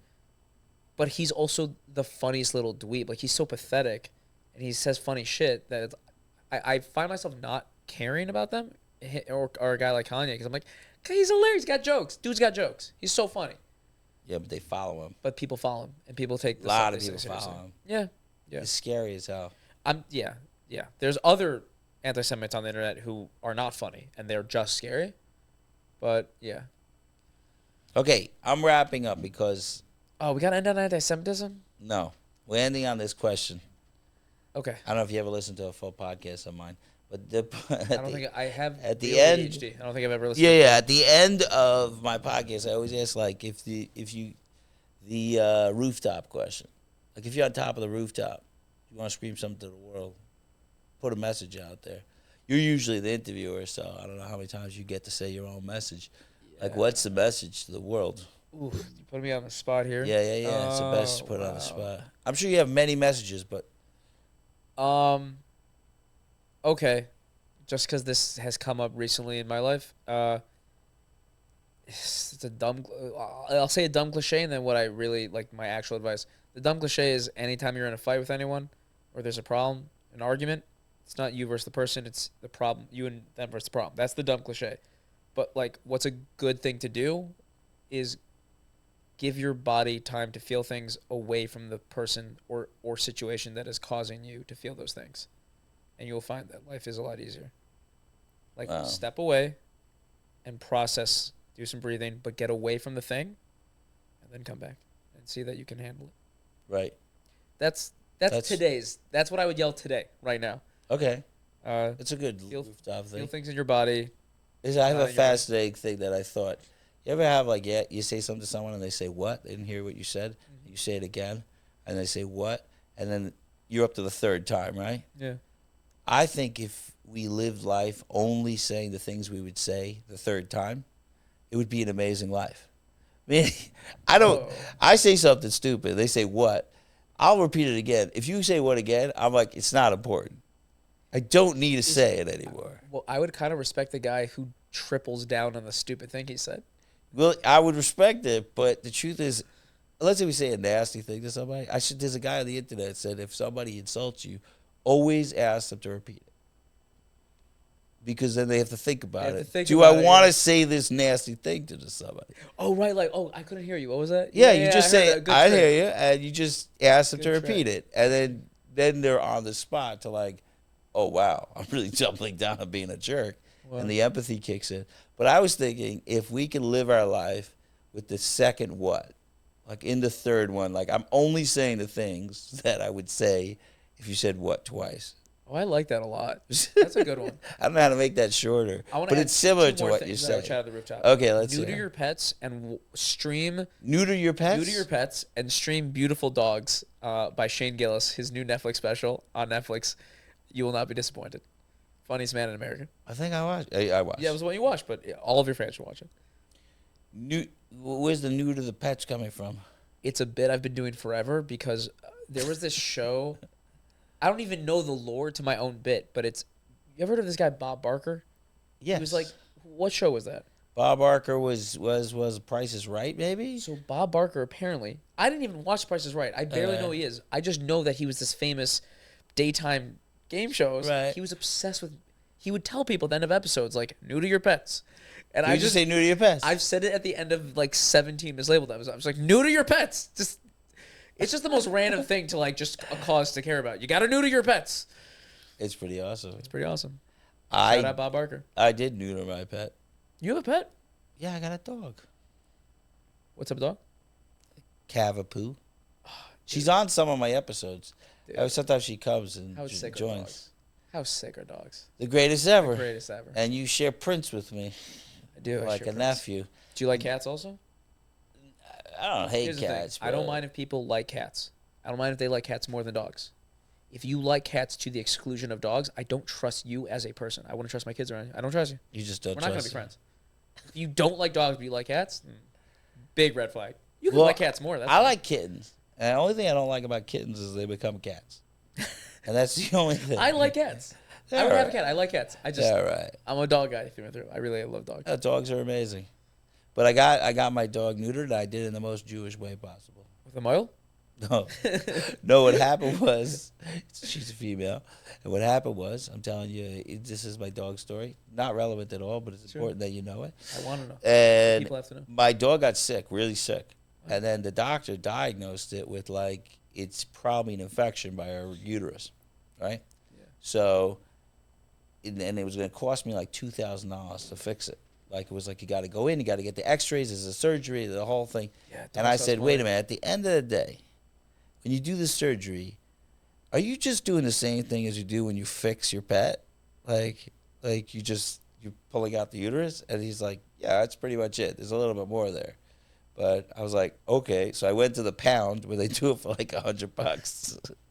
And I didn't tell them she's sick. I just gave them her. Yo. And they give me back my dog, and they're like, it was crazy. We went in there. She was infected all over. We scooped out all the infection, and they gave us free antibiotics. So I Jewishly saved $2,000 by fixing my pet. You really kiked that situation out, and I appreciate that. I did. But you know that I had to sell my dog to my cleaning lady to do it. Halachically. Did you know that? Because it causes pain to the dog? No, because you're not allowed to fix an animal. Really? Halachically. I did not know that. It's the same thing as fixing a human. So if there is a medical emergency, the Torah then does you can randomly do it. seem to care about animals a lot, which is another They thing I do. really appreciate about the Torah. Which is super cool. But then the Torah goes the same breath and says you can't pet dogs on Shabbos, and like that's fucked up. Where does the Torah say that? I was always told you couldn't pet a stranger's dog on It's Shabbos. the most yeshivish thing. You They cannot tell they a young just hate Zach Adler not dogs. to pet dogs. The whole thing is because that dog might be muksa because you there's might no not- purpose. Yeah, so then But you that's so garbage because there is a purpose. I love petting my exactly animal. the purpose is I love dogs. I want to pet But it. in the old days, they didn't have dogs to pet. No, they what we've always had dogs. But you didn't pet them. They were just around. We took care of the You sheep. pet them at some point. I don't think Jews saw animals as something you pet. That's so There's a sad. hilarious story. I think it's Louis C.K. was saying he met this like chief of some African tribe, and he's telling the chief that he's getting a surgery for his dog because his dog is sick, and the chief kept asking him to like repeat it. You don't understand. And he finally realized he's like, you give surgeries to dogs? And he just couldn't stop laughing. This is like African chief. He's like, what? Just let the dog die. Like, what are you talking about? I think in the old days, pets were not. I'm saying that's ridiculous. How you say a pet is like, and you're allowed to pet your own dog. Yeah, there's like some halachic workaround where you're allowed to pet your own dog. So this is made up stuff. This is the number one issue facing modern Judaism is we need to make sure that there's a good heter to pet whatever dog you want. That's the only way Kleisel is going to continue. You'll be able to pet dogs on Shabbos. Okay, I pet my dog on Shabbos, and I would take my dog for walks, but I don't walk my dog. You're a halachic innovator. You don't walk your dog on Shabbos. We don't ever walk our dog. So you just No, I live in Muncie. I just let her go out. No. Oh yeah. I don't walk my They dog. just in Cleveland. walk. Yeah. It's amazing. We let the ours best way out to in the go. backyard. We had beautiful grass in the backyard. Really well fertilized. Anyway, okay. So here's the deal: is that I love talking to you. Poor Ellie's here, but I know, we gotta publishing go. everything. I would love to shoot in the car on the way back to. Let's Brooklyn. shoot in the car, Even and we'll do even that. just even if we could just do audio, whatever it is. I like talking to you. This is Let's really do fun that. for me. I'm totally thoroughly enjoying. I feel like there's a million topics, and a lot of the topics we could have went even further into. For sure. You juiced up a little my history nerd. I don't Your pull glands. it out. You're like. I get very geeky on history stuff, but I don't love come out watching so much. people get geeky. I'm a huge geek nerd about the things I'm into, and I love it when. I am geeky about a lot of things. History is probably the most, but I'm saying it's like a lot of things. There's a part of Jewish history. Maybe we'll save it for the car, but there's a part of Jewish history I got into. All right. The way we took ideas from the host cultures and the flow of ideas through Judaism, how it shaped So you Judaism. only like the history that's Apicursus. No kidding. No shit, obviously. I like it. Hey, maybe I can make you a carrot. All right. Anyway, We'll make love a carrot out of man. you. Love you. Thank you for coming. Thank you for having me. Thank you for this day that I've been given. Thank you. Thank you. Thank you for this chance. Thank you for this chance to live anew.